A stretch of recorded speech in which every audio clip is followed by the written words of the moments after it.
Yeah. Hey. And JR is here. Man, hey, look at Peace, that. man.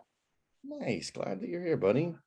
Well, hey, why don't you guys carry on? I was on the phone Okay. with our lender, so sorry for the rush, and that'll give me just a moment. So I'm going to put myself on mute to be able to get the video queued up. That's what I'm unprepared for. I'll be right back. Yeah. So Kurt, talk to me, man. How was what are you celebrating here within these last couple since the last time we met?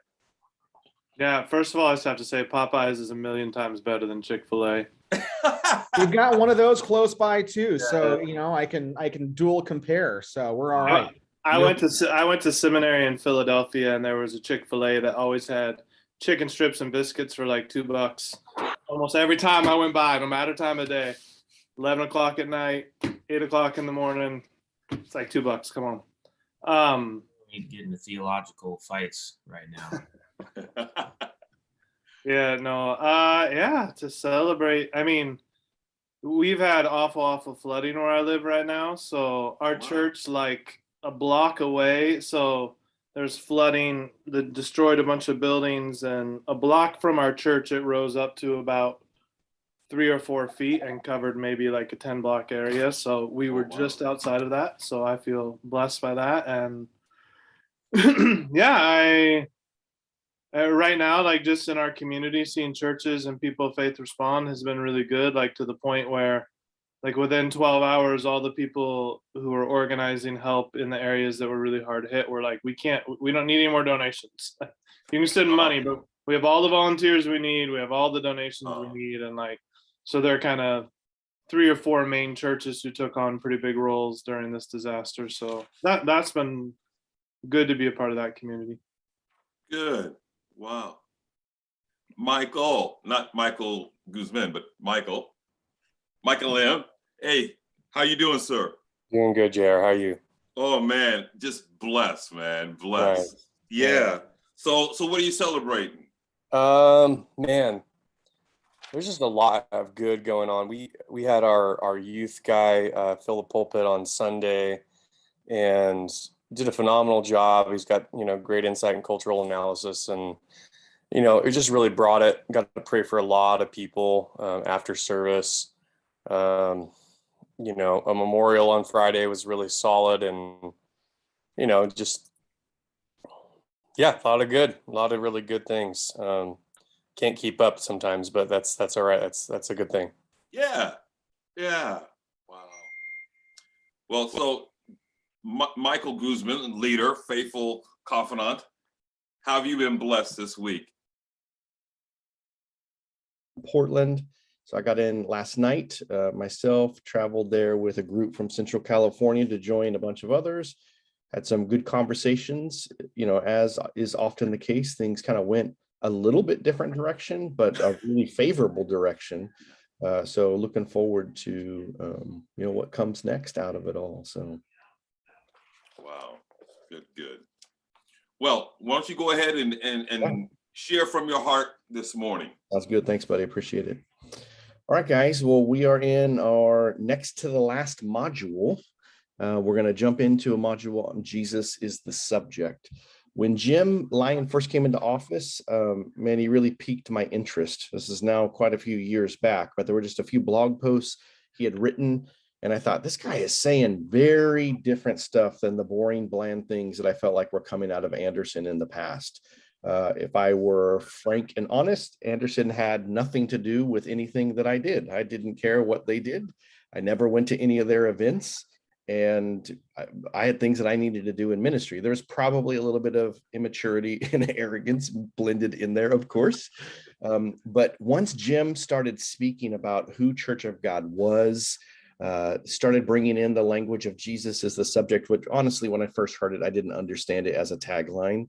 It took a little bit of a deeper explanation, but I just really started to appreciate what he was saying, the visionary direction he was going. And so my wife and I flew out to meet him, and his wife had lunch with them in Anderson, which was really the first time we'd ever been there. And so again, he was just this impetus to get involved. And as that relationship developed over time, he had eventually come out to Michael's church up in Sierra Pines and was doing, he was a speaker at one of their apologetics conference, and made sure to get up there to spend some time with him. And that opened up the door for me to get involved in Project Imagine Roundtable. And so Jim invited me to be a part of that. And so there's just been this development of relationship over time, and a lot of appreciation and love that I have toward him as a leader, as a man of God.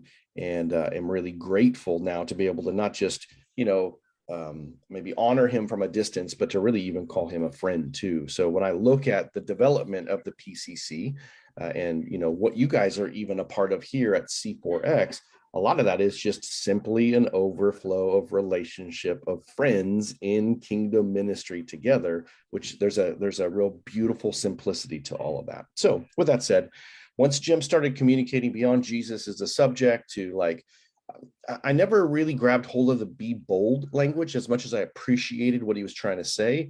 But then once he got into like taking back what hell is stolen, giving life, and then the way of Jesus, I was speaking with him kind of in just side conversations. Jim, I'm not sure if you're just choosing a theme at a time, but do you see the way these interconnect? Like if you pulled these pieces together, not just leave them behind, like that was back in 2016 and this was 2018, but keep them in the forefront. These are really good timbers to build kind of ministry infrastructure. And I see vision and values, and there's a lot of great vocabulary that you're honing here. So I talked further with him about it, and thanks for, paying attention, all of that kind of stuff. And I started doing these little interview recordings with him whenever I would get together. And so that's what we're going to watch today. We're going to watch a video of myself sitting down with Jim. He had come to Exeter. He was a guest speaker for us for Central California years back. And I caught a video with him while he was there of Jesus as a subject, just asking him, can you explain this deeper? We also did one by then, Taking Back What Hell Is Stolen had come. And so we did a video on that. And then when I was with him in Seattle, maybe like a year later, we did another one on Give Life. And so in the full Huddle kit, there are those additional modules on each of those segments of language. We in this pilot will just look at the one of Jesus as the subject, but just to frame it around that, what we do in a module like this, which is a 3-part module, I break them down into kind of 3 different focus as we look at the same content. The first one is just content as a whole. So we're going to watch this video, we'll talk about like kind of what catches our attention, what do we need clarity on. We'll dive deeper into that and get out, okay, what does it seem like God's saying to us? What might we do about it this week?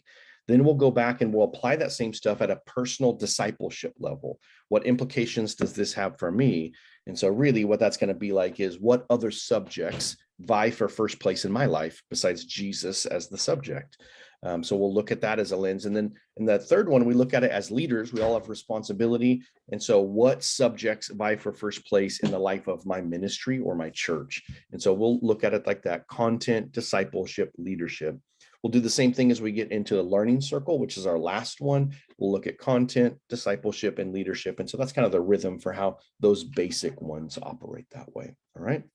Anything that I can clarify before I jump in and show the video?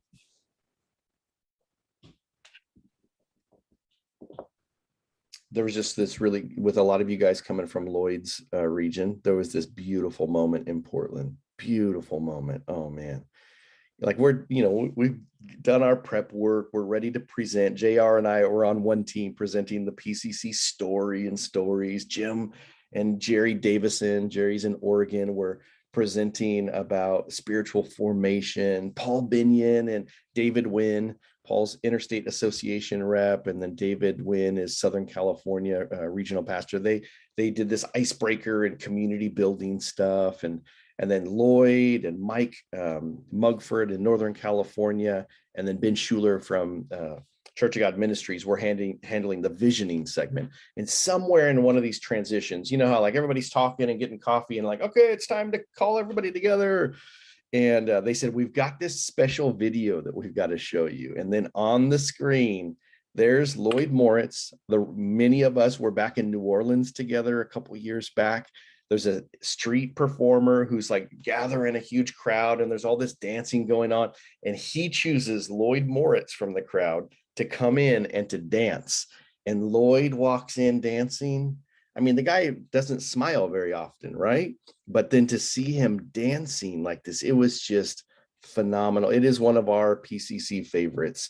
And so there he is, like doing these moves, and the guy's heckling him. Like, that is the widest dancing I've ever seen. JR came in, JR was doing his dancing in there. It was just a lot of fun. So we got to bring everybody in on the love of the inside joke about Lloyd's dancing. So all of you guys from his region, you need to send him a message and say, please, I've heard about your dance. Can I see the video now? It's a crack up. So, all right, with all that said, here we go.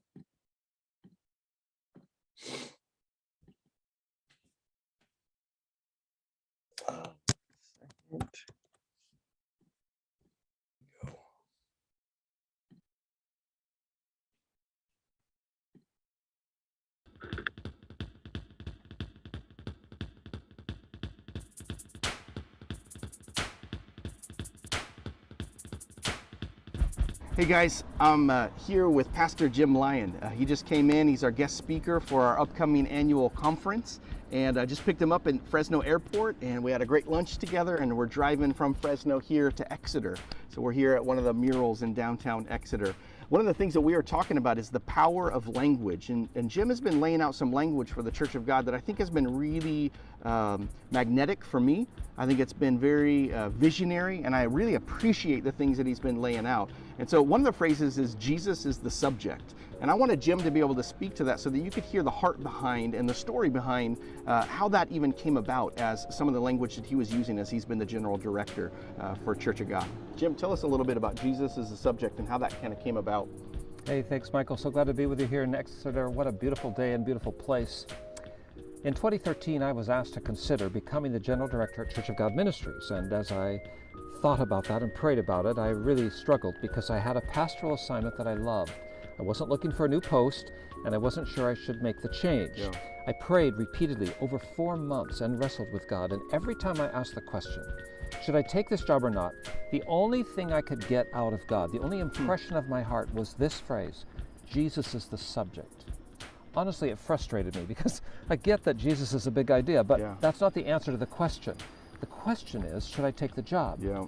Finally, in April of 2013, after many months had passed, I was feeling pressure from the people asking me to take the job to make a decision to fish or cut bait.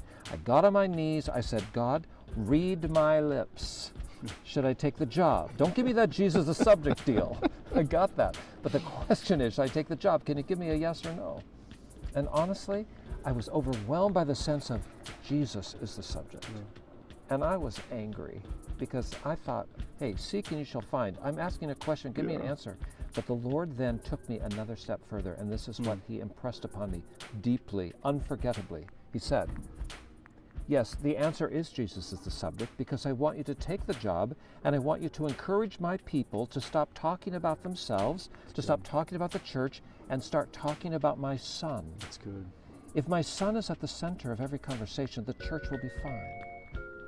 As I began to reflect upon that and experience it myself, I realized its power because all of us are defined by an idea or a relationship or both.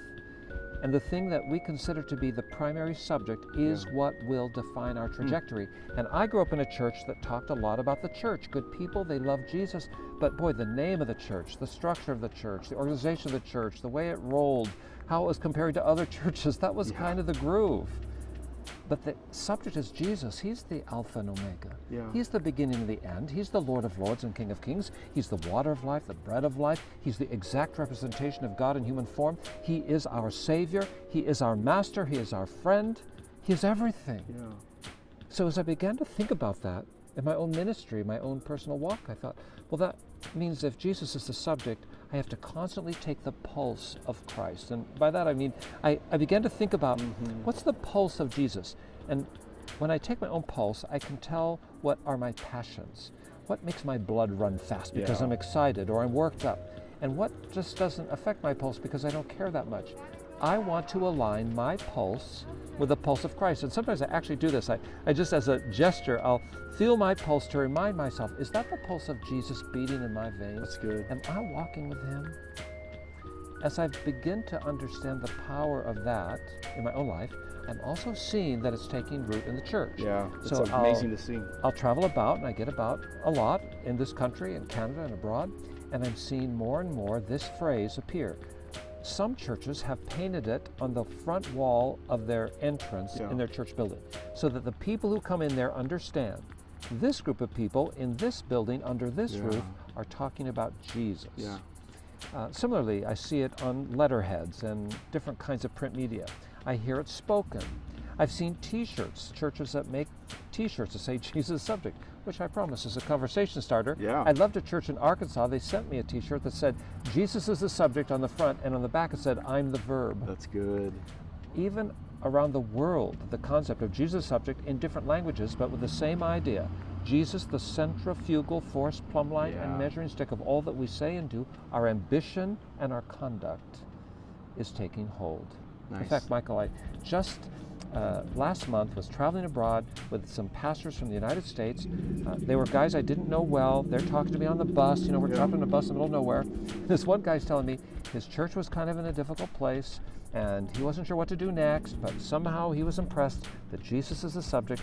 So at the dawn of 2017, he told his church, for 1 year, we're just going to talk about Jesus. Every sermon, every teaching, every song, everything is going to be about Jesus, and see where it takes us. And he said at the end of 2017, the last Sunday of December and the first Sunday of 2018, the church services on Sundays were devoted to just storytelling, where people gave testimonies, and he said he can't shut them up. The people in his church, all they can talk about is, our lives are changed because we saw Jesus at work here. Nice, I started to think like I should act like Jesus. I thought about the power of Jesus. I thought about the call of Jesus and the love of Jesus.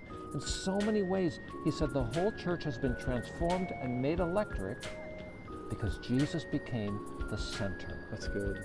Wow. Yeah. I want to be there. That's how I want to live. I think that's what's happening. I'm thankful that I can say that Jesus is still stretching me and challenging me and daring me day by day to take my pulse and to see if it matches his own. Yeah, that's so good. So I'd encourage you to take the pulse of your own life in the same way. What things do you need to say yes to, and what things do you need to say no to if Jesus is the subject? Take the pulse of your church, pastors, and find out, are you saying yes to the right things and saying no to the right things? If Jesus is the subject, that should be a really good, strong plumb line for us making decisions in. So thanks for listening in on this. Blessings to you guys. All right. Hey, TJ, great to have you, buddy. Okay, so from that video, what we'll look to do is I want to just hear how's that landing with everybody. So the basic question is, what caught your attention? Could be a question that you've got, something that resonated with you, something you want further clarity about. So really the door's kind of wide open. Love to be able to hear from as many folks as would love to jump in and share on that. Go for it. Somebody start us off.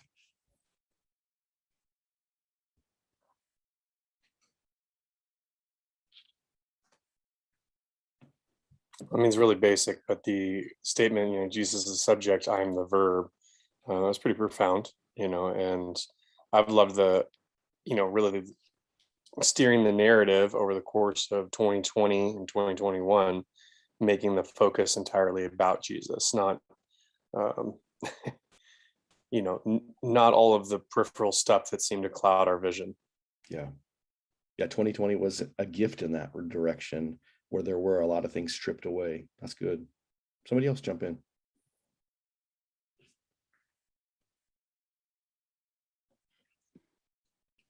Well, I would say in making Jesus the subject too, it kind of shifts the focus, right? Like oftentimes, so we kind of made this conscious effort to just get back into the word. We didn't do like a whole year thing, but we did, if you're familiar with going through the story, so like the 31 weeks overview of the Bible. And so like in 2020, when I didn't have all the answers, I just wanted to do something to get driven back into the word. And it helped in a lot of facets because I didn't know the baseline. I mean, I knew inheriting a new church that people had walked with the Lord for years, but it was nice to go back through all of those things and kind of keep Jesus the focus. He's yet to come. These are things foreshadowing to point to him. Now he's here on the scene. Now there's those things. And I can say another byproduct of that was a church that normally is very, engaged with Veterans Day, all these different things. They kind of took a back seat, right? Like, because Jesus was a subject. We're not going to don't say that they don't exist. We want to acknowledge and say, hey, Mother's Day, Father's Day, all these things really do exist. But Jesus is the subject. So we highlighted them. They had their spotlight, but they were like, like maybe a 5-minute highlight and an honoring in the service. And then it was back to Jesus, right? So it wasn't like this long drawn out. And a lot of those things just worked from a lot of different ways. I mean, I know JR has the background and stuff like that, but as I've served with other people and we did veterans ministry and stuff, some of them just said, TJ, I can't come because it's really difficult for me to go. And I'm still living with survivor's remorse or different things that, like, for me to show up for that day when you're honoring other thing other than Jesus being the subject, I just want to go to church and I just want to get fed. And so that was the Jesus piece. So I think when we did that intentionally, there were some other byproduct things like that some of the other things that try to hijack the message because of our culture and because of the days and the times, those also kind of got muted a little bit as well. That's cool. That's awesome. Good story, man. Somebody else jump in.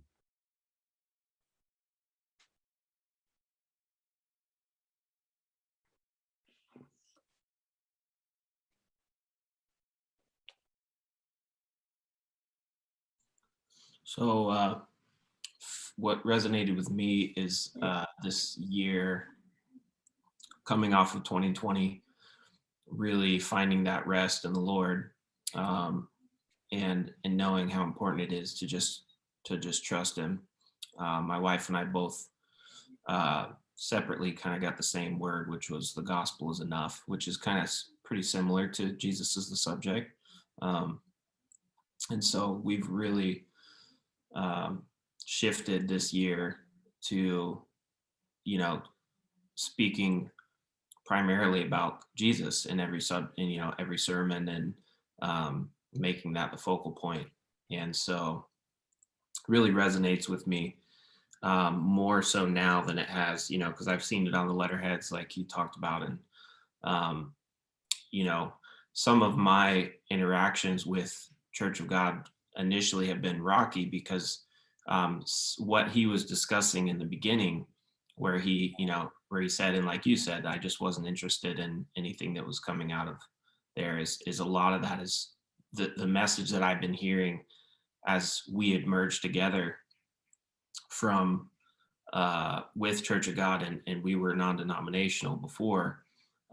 That was pretty much the message that I heard. It was all about, the building. It was all about the heritage. It's all about the history.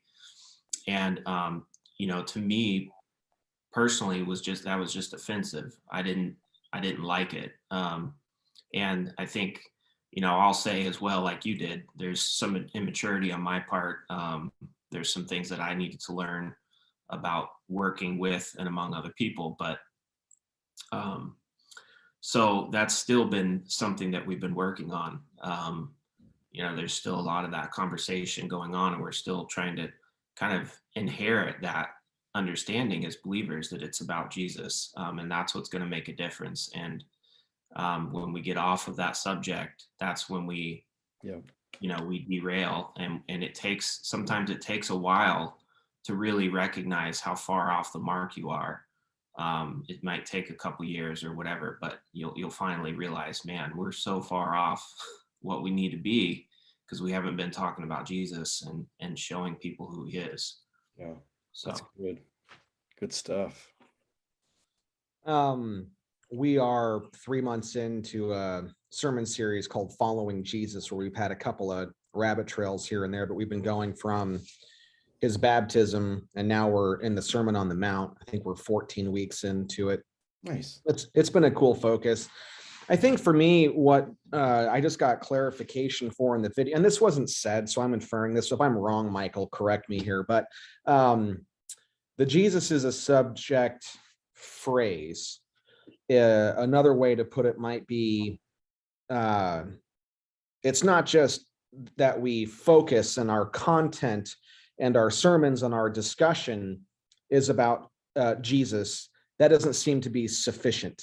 It seems that if Jesus is the subject, Jesus is the air. So not only do we inhale, but we also exhale. It's not just on the consuming side, it's also on the expression side. And I, for one, and part of it's a personality trait, maybe it's a character flaw. There's nothing wrong with tradition or heritage or history or celebrating different things that have happened within a movement that's been blessed. But you can take Jesus out of tradition and it becomes lifeless and worthless and offensive, or you can bring Jesus into these traditions that are meant to remember, or buildings that are meant to glorify, or songs that are meant to lift up, or to potluck gatherings that are meant to foster koinonia. And so I would say that if we make Jesus the subject, we can appropriately do all of those things, but have Jesus as the subject of them, which is where we get the value to those things. And so I don't think Jesus is the subject is saying, don't talk about the building, don't talk about a budget, don't talk about a youth outreach, don't talk about a trunks of treats. But if you do any of those things absent Jesus, then it becomes a lifeless ritual.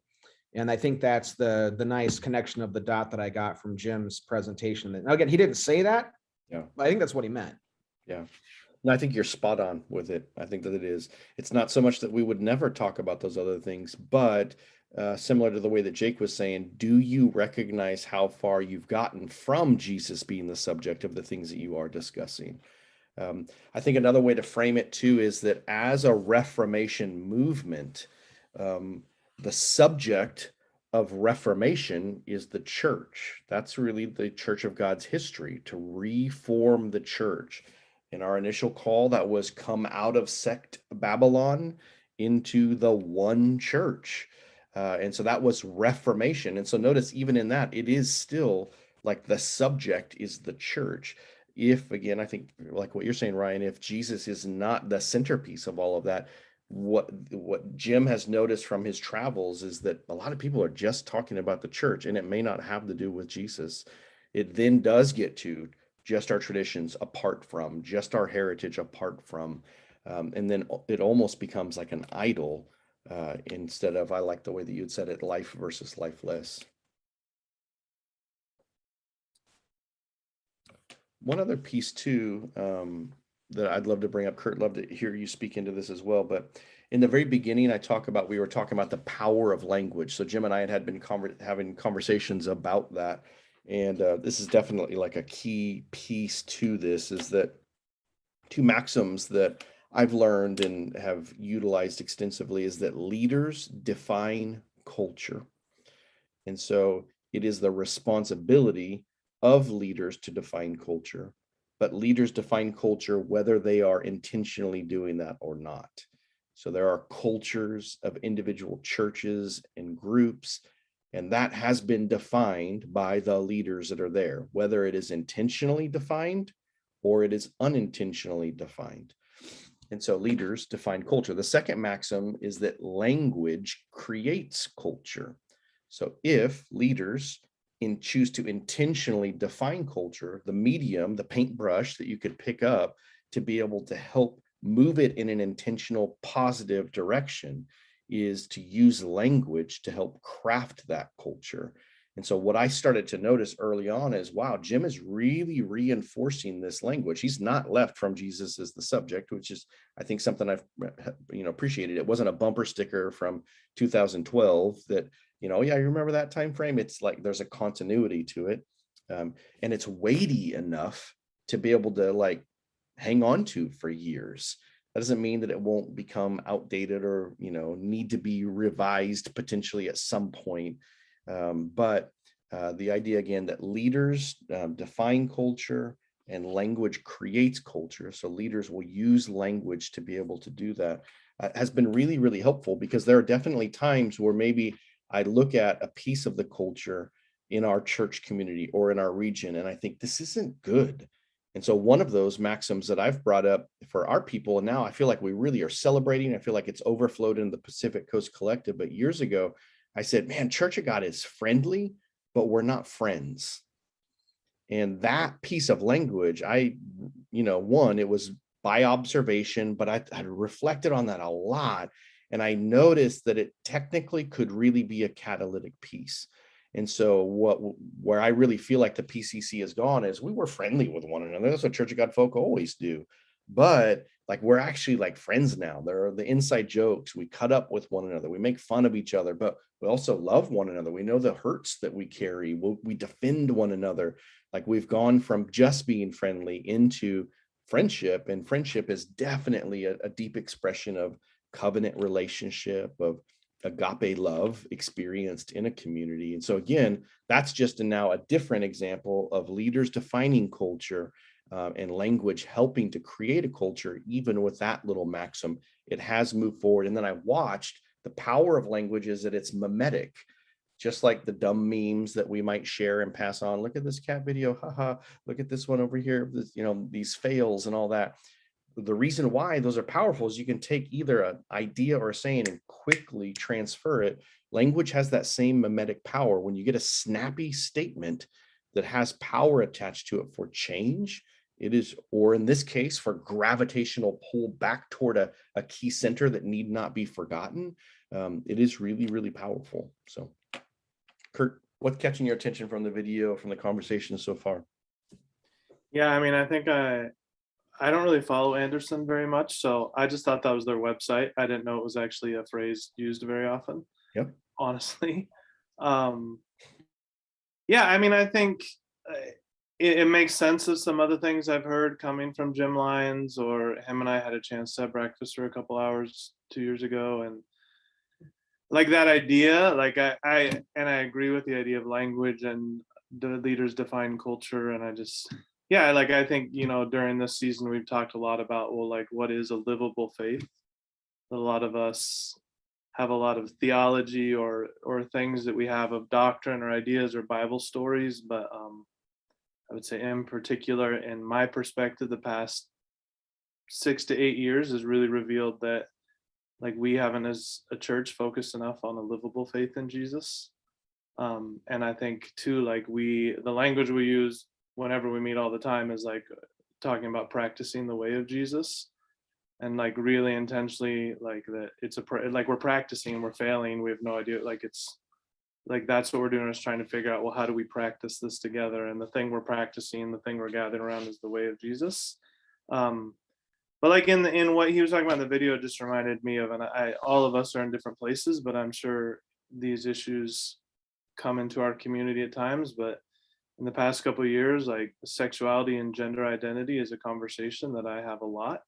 And I won't get in the weeds or or create any fights about it or anything, but like, we like really came to a point where we're like, well, we're welcoming, but we're not affirming, and here's why, but we're open. Like, keep sending me sermons, keep sending me like biblically grounded stuff. Like, if I'm wrong, I want to be corrected. If we're wrong as a church, we want to be corrected. And so we are open to the reality that history has shown the church is wrong all the time. And so, but like, we as a board prayed and just really felt like God said to us, like, we don't feel like as a church that we're trying to make anyone more masculine or more feminine or more heterosexual. Like, that's not, like, that's the discipleship that we're doing together, the way of Jesus we're practicing together. Like, that's just not the thing we're aiming at. We're aiming at the way of Jesus and Jesus. And so, like, that idea of what Jim was saying about Jesus is the subject reminds me of that thing that allowed us to ground together. And everyone didn't like it. There was a family that left because I wouldn't be affirming, but and it was a hard situation. But like that, no, like, this is, we're not fighting that. That battle isn't the battle we're having. We're not fighting it. Like, we love you, you're welcome, all of these things, but like, this is what we are doing in this place, is we are trying to pursue the way of Jesus together and find a livable faith as we learn to practice the way of Jesus. Yeah. And I think a beautiful point in the midst of this, and you can see it in the decisions and convictions you've made, because the way of Jesus has formed what you're doing, that has informed how you approach this wider conversation on sexuality and on gender. And then I can see how the way of Jesus, well, then therefore it's not about making somebody more or less feminine or masculine. I like the way that in that case, the way of Jesus has really framed it. If you didn't have that, it would be very easy to slide into a season where the focus is on whatever, you could have gone a ton of different directions in there. Affirming. So that's our thing. We're an affirming church. That could be the subject of what you're doing. And then as soon as you choose that subject or center point, it does have effects on everything else. So good stuff. JR, what do you think, buddy? I know you've watched this video before. This is not a new conversation to you. What are you hearing either in our conversation or again from the video? So for me, I mean, I think most of us, let me just say, I have been, there's a season in my life where I was in construction, framing houses, and hearing the phrase plumb line just resonates with me. So, I mean, I have, if I'm not plumb, if I'm not straight, if I'm on line, even by just a little bit, the further away I find myself just here, it may be only 1 degree, but then as you know, you're building a house, how much further out of square you will be if you're not plumb. And so I think for me, when I hear being online, being plumb, I'm doing self-evaluation saying like, JR, where are you at? Yeah. Are you online? Are you online with him? And so maybe I'm not. Maybe I'm just a little bit, but I know that later on how much further I'll be off out of square, if you will, if I don't stay fix that plumb line. So that's what speaks out to me is that, and then what you spoke earlier about the relationship and how important that what is that it has been for the PCC, and how I saw it manifested even in our meeting time in the last couple of days when my Hispanic brother, what is his name? Jesus, Pastor Manny, he was sharing, what the PCC, this whole C4 thing meant to him, and that his daughter, and I didn't realize this, and TJ remembers those girls, that he says, that's my daughter. I had no idea that was his daughters that were involved in the C4 Institute. Yeah. And so for me, the relationship that I had with them in our time together, with now finding out that their dad, to me, it just built that relationship, made it even stronger. So I'm just really on this relationship thing right now. So I just see that happen. That's good. It definitely feels like everybody, and what I like too is I feel like you're hearing, what Jim is trying to communicate, but you're also not taking it the step further. Like, okay, hey, listen, Kurt, what we're trying to get you to do is throw away the way of Jesus, and we want you to substitute it with Jesus as a subject. I like it that everybody from their own quarter is finding the connection in some way to what they're already doing. That's absolutely not what we're saying. But we are, with different groups of folks, we have noticed that introducing Jesus as the subject language might actually provoke them to really turn from things that are not like truly subject oriented. So it feels like everybody's kind of coming from a much more Jesus focused center point. Ryan, go for it. What's the question, brother? Your comment? Yeah. I have a character flaw as a natural cynic, and so sometimes that pops up. But the phrase also seems highly abusable, where it could be taken out of context, or it could be used as an excuse to not dig into deeper, more important things that Jesus has to say about something, or that we learn in other different, epistles or whatever. I mean, take your thing. It seems that in some contexts, it could also be used as a cop-out to avoid digging into deeper conversation about God's will for our lives, or Sure. different conversations. And so, and this is certainly not unique to, Church of God of Anderson coming from Foursquare. I mean, Hebrews 13:11, Jesus Christ is the same yesterday, today, and tomorrow. And you can take that and you can twist that to say whatever you want to say. But, Jesus is the subject. I think it's nice, it's deep, it's profound, but because words matter, which I completely agree with that, especially as a philosophy student, it's an easily abusable phrase that could become weaponized pretty easily within the movement if it's not continually brought to context. Yeah, that's good. Good stuff. And I think too, so again, go back to the power of language maxims that I brought in. Leaders define culture and language creates culture. Oftentimes, especially if Jim is seeing that like the church is the subject because of our Reformation tendencies, let's make Jesus the subject. You're right. There's a swinging that can happen. And if it swings too far, sure, things could get disoriented, like you, especially. Well, and the church is Jesus's church, right? It's Jesus's bride. And so going back to the previous thing, you can talk about the church appropriately with Jesus bringing life to the church, or you can talk about the church inappropriately without Jesus, and it becomes this lifeless body of people. But talking about the church isn't bad, as long as Jesus is the subject. Yeah, that's good. Good stuff. Can I, Yeah, do it. Bring it up. I would add too, like, I know that it can be used abusively, but it can also be neutered. Like, when JR was talking about the plumb line, I was thinking, yeah, but I think it's a plumb line for real life and not for who we are on Sunday at church, right? Like, some people take it as a plumb line for Sunday morning, and like that's where it fails. Like, the reason I contacted Jim Lyons and talked with him is during a time where he had done a speaking engagement and written a little on racial reconciliation, and I saw the way he was being hammered online, and I was super confused about our church. And quite honestly, we almost left the Church of God because I couldn't believe how people were responding. And some of their response was, Jim, you're not making Jesus the subject, you're making race the subject.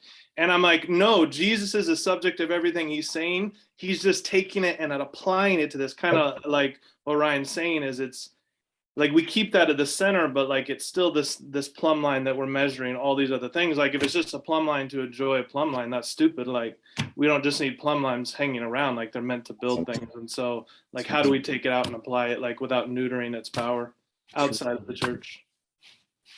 That's good.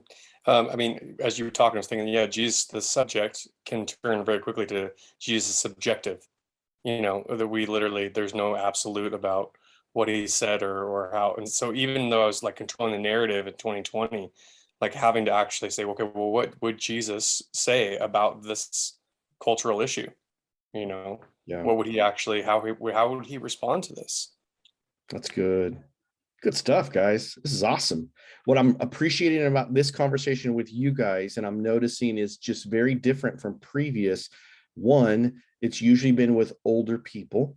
And so because this conversation has usually been with a much older crowd versus a much younger crowd like you guys, it has been more advantageous. The journey has been from church as the subject to Jesus, and it just fit in their storyline. I love what you guys are bringing to the table, because there's some really good, wise, like safeguards and rails that you guys are putting up around this. And the language has been around for a little while now. It was relatively new when that video was created. And so, yeah, I'm really appreciating the value of what you guys are bringing to the conversation. How about one more?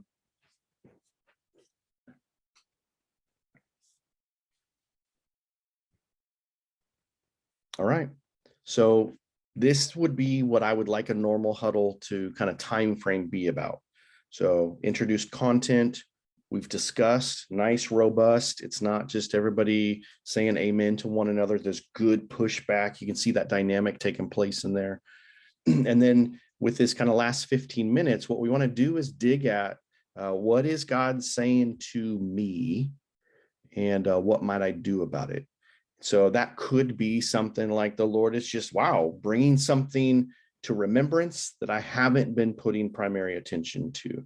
Or it could be the Lord is encouraging me in something that has been in this last season I'm grabbing hold of. Or Ryan said this thing and I'm going to grab, I think the Lord's in that thing that he had said. I needed to hear that. However, the sky's the limit in that. We're going to take some time in just a moment to be able to just pause for 60 seconds, take our hearts before the Lord, let the Spirit of God speak. After we've had the chance to be able to dialogue a bit about this. And then what we'll do is we'll go around and we'll report out about a minute or less. Here's what I think the Lord is kind of saying to me right now out of our conversation so far. And then that'll be the way that we'll wrap up the huddle. So last thing I want to just add to the conversation is something that you can see that didn't get mentioned is that when Jim was asked for the job, he talked to the Lord, and really what came out of it was a prophetic answer. And so though that wasn't language that was brought, something that I've really come to appreciate about what Jim is bringing to the table, both in what he embodies and how he leads, is a prophetic and visionary voice. And I think that alone has been incredibly refreshing. And so I just want to kind of echo that back in there. So let's take our hearts before the Lord. I'll pray us in. Again, about 60 seconds just of silence, if you will. Take your heart before the Lord with the question, hey, Lord, what are you saying to me? And what might I do about it this week? So come, Holy Spirit, come. We thank you for your abiding presence. We thank you for your ministry. We thank you for the fruit that you bear and that you bring forth naturally. And Lord, out of this time frame, this conversation, we just want to pause and invite you to really just draw our attention to what is it that you're trying to say to us individually? What do we need to grab hold of? What encouragement might you have? What correction might you have? What are you saying? What are you doing? We want to get clear on that as clear as we can. So come, Lord, come. About 60 seconds, friends.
All right.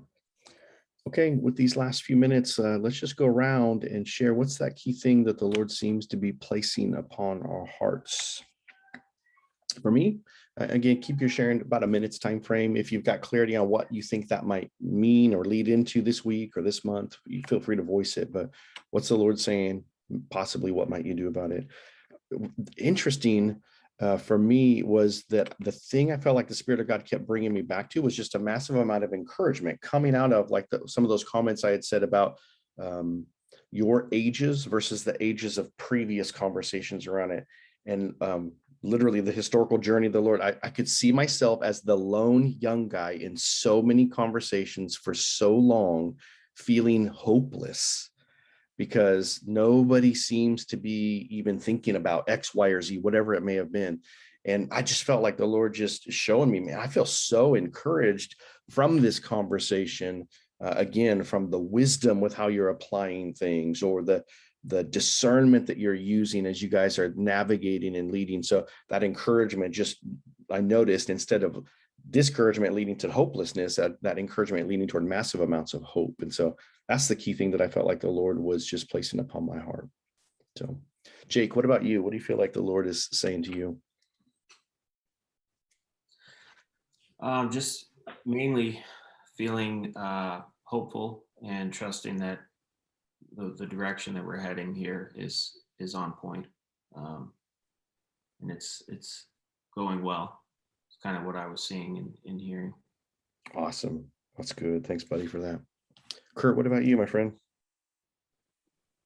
Yeah, I was just thinking about the other Michael had used the word subjective, and I was thinking about how like the subjective piece to this is that there are a lot of other plumb lines that other people are trying to hold up to me, or that I check things out by, but this is the one, like this is the one I've chosen. This is the one I believe is the right one. That's good. But it's not the only one that it is in that way a subjective thing, but this is the one that I subject myself to. So I'm just thinking through that and what the other plumb lines are. That's beautiful. Good stuff. TJ, what about you? Yeah, mine was kind of just more two-part. Like there was just this point of give it all to me, like as I've been struggling with all these other things, right? Like the programmatic things I talked to you guys about, starting a school, big or small. I want it all was kind of the phrase I wrote down. And so like in Jesus being the subject, to give it all to him. And then kind of another part as I was, we talked about coming, is a renewal piece, a remember that I called you by name. And so affirming the calling that we have and who that came from, because in the midst of the chaos that happens, knowing that that is our source of supply, that's powerful. And that's something that Satan can't steal from you.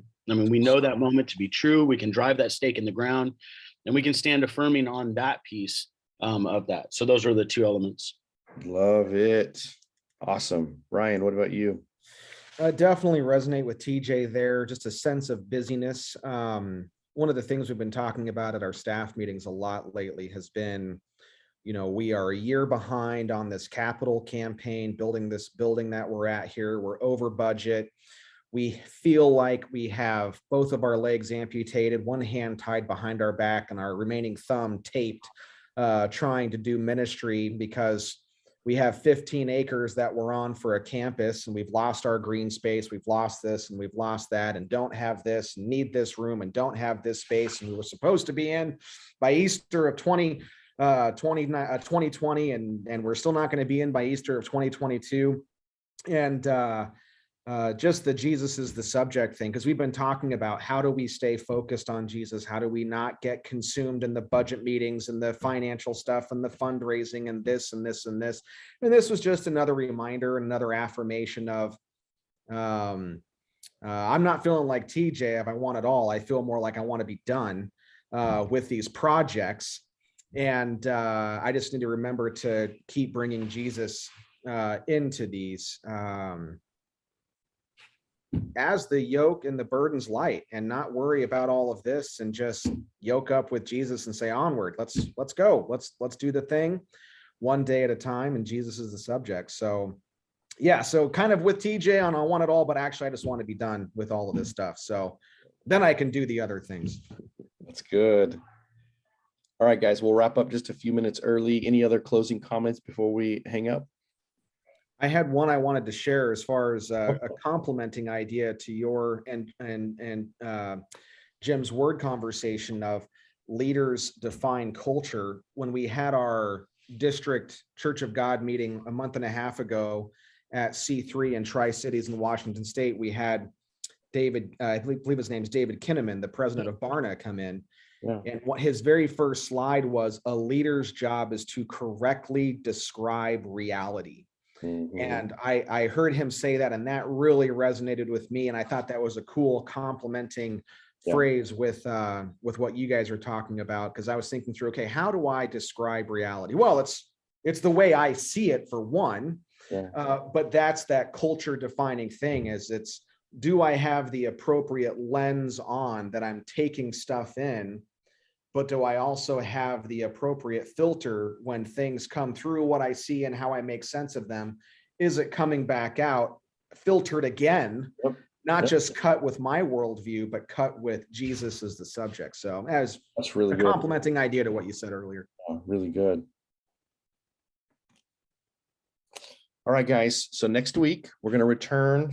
Somebody had talked about lot of other plumb lines. Kurt had brought that up. Next week, in a sense, that's what we're going to dig in to. So We're off next week, right? Next week's Thanksgiving week. thank you. Yes. Next sorry. time we get together. Thank you for that. The assignment will be kind of do some self-reflection.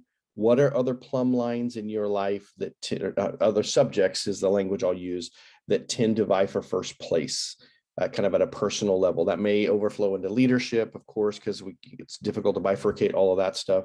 But what are other subjects that are vying for first place? We'll come back. That'll be the key discussion. And then we'll really work toward out of that. It could be the overflow, the same thing that God's already saying today. Next time we get together, there's a reinforcement, but we'll really push towards something like kind of concrete plans. What would you do this week about it? What would you do in the next month about this? So, all right, my friends, great to be with you guys again. Bless you. Have a great Thanksgiving. Happy Thanksgiving, everybody.